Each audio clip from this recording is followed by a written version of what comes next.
भारत में अधिकांश जनसंख्या की प्रोटीन प्राप्त का सबसे प्रमुख साधन दालें हैं।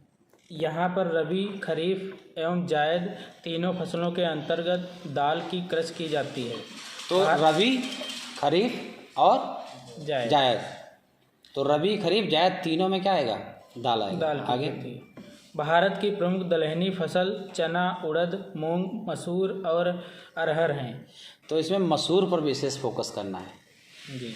चना, मटर। उत्तर प्रदेश सबसे ज़्यादा चना हो रहा है। उत्तर प्रदेश तो था, आपने पढ़ा। आगे क्या है? दलहनी फसलों में हवा से नाइट्रोजन संचित करने की क्षमता होती है। ये प्रश्न कई बार पूछा गया है, नाइट्रोजन। आगे कोबाल्ट राइजोबियम द्वारा तात्विक नाइट्रोजन स्थिरीकरण के लिए आवश्यक तत्व है। हाँ, ये चीज़ बहुत ध्यान रखना, अंडरलाइन करते रहो। तथा विटामिन बी के संश्लेषण में सहायक होता है। अब विटामिन B12 जी। तो विटामिन B12 कई बार पूछा गया है। तो विटामिन B12 ये किससे जुड़ा हुआ है? नाइट्रोजन का स्थिरीकरण से।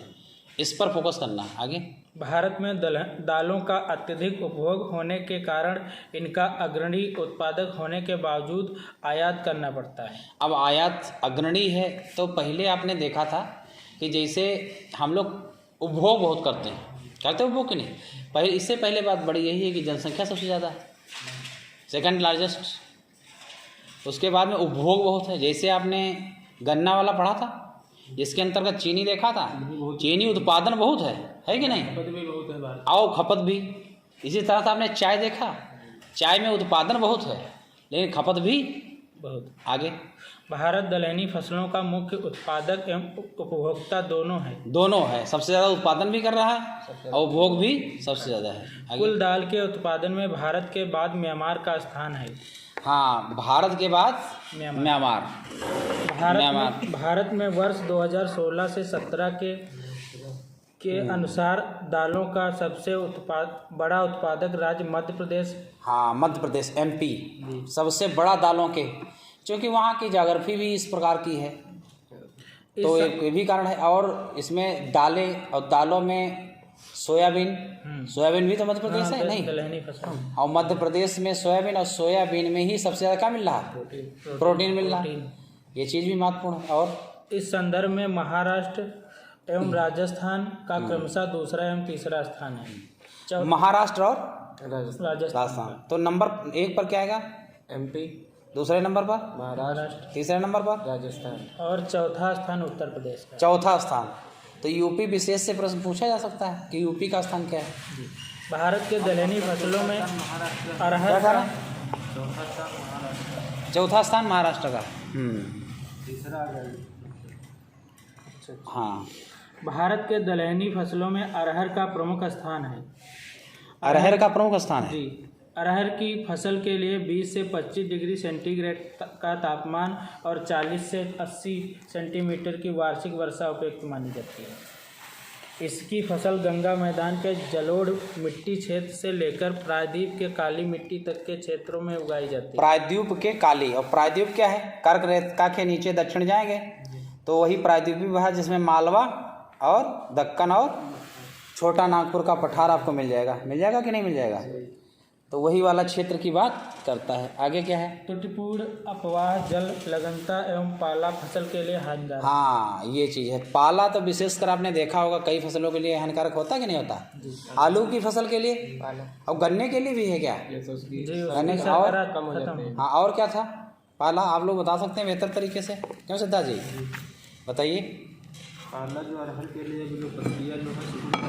अच्छा, उसमें फूल जो है वो काला पड़ जाता है। फूल काला और उत्पादन में कमी आ जाएगी। हाँ, ठीक। आगे क्या है? अरहर वर्ष भर की फसल है।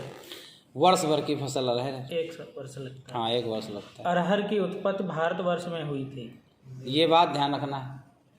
जैसे आलू को पुर्तगाली लाए थे, तंबाकू को चाइना में सबसे ज़्यादा तंबाकू होता है। पुर्तगाली लाए थे ना, तंबाकू की खेती पर विशेष बल नहीं दिया। पढ़े थे आप? पुर्तगालियों ने तंबाकू की खेती, और वैसे तो चाइना में सबसे ज़्यादा तंबाकू उत्पादन होता है और आंध्र प्रदेश में इंडिया के अंतर्गत होता है। और वैसे तंबाकू को लाए कौन थे? पुर्तगाली लोग लाए थे। और पुर्तगाली लोग तंबाकू को लाए, और पुर्तगाली में आपने कई चीज़ें पढ़ा था, और क्या क्या, और भवन निर्माण की शैली नागा शैली थी, गोथिक शैली, और सर वो लाए थे प्रिंटिंग प्रेस। वैसे चाइना में सबसे पहले कागज विकास किया गया ना जी, मुद्रित किया गई चीज़ें। और आगे बढ़ी। वर्ष 2016-17 के अनुसार भारत में सर्वाधिक अरहर का उत्पादन महाराष्ट्र का है। अब महाराष्ट्र का है। अब महाराष्ट्र में क्या है, आपने देखा काली मिट्टी का सबसे विकास हो रहा। इसमें सर 2019 में क्या बता रहे हैं इसके अनुसार कर्नाटक और महाराष्ट्र, हाँ। मध्य प्रदेश, कर्नाटक, महाराष्ट्र, डाटा चेंज हुआ है, तीसरा स्थान है। अब वो नई वाली दीजिए, नया वाला दीजिए, नया आपके पास है, नया दीजिएगा, थोड़ा सा डाटा आंकड़ा।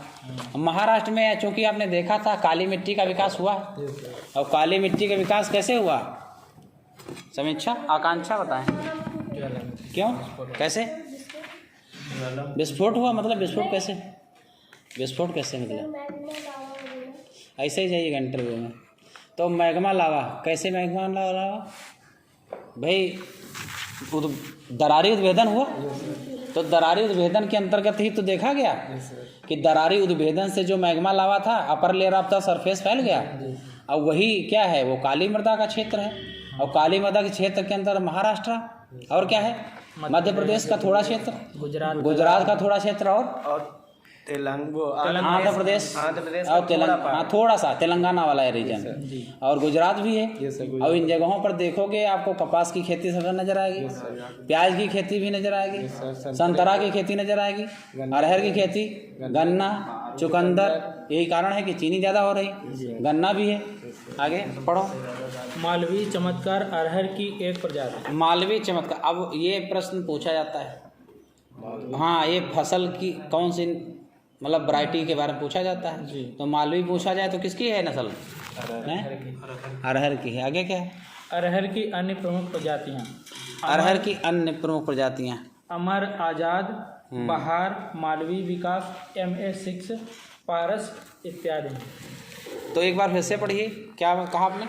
अरहर की अन्य मुख्य प्रजातियाँ अमर, आजाद, बहार, मालवी विकास, पारस इत्यादि हैं। हाँ, ये ध्यान रखना। अब ये देखे गन्ने की क्या नाम, गेहूं की भी प्रजाति बोल देगा, धान की भी प्रजाति बोल देगा, और इसकी भी। तो जहाँ जहाँ पढ़ें वहीं वहीं पर थोड़ा सा ध्यान रखें। इसमें अरहर की जो है मालवी विकास के नाम से जानते हैं। किस नाम से, मालवी विकास, और जो गेहूं के होते वो मालवी होती है।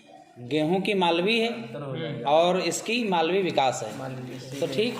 मालवी चमत्कार, मालवी चमत्कार, क्योंकि प्रोटीन का स्रोत सबसे ज़्यादा क्या है, दालें ही तो हैं। आगे।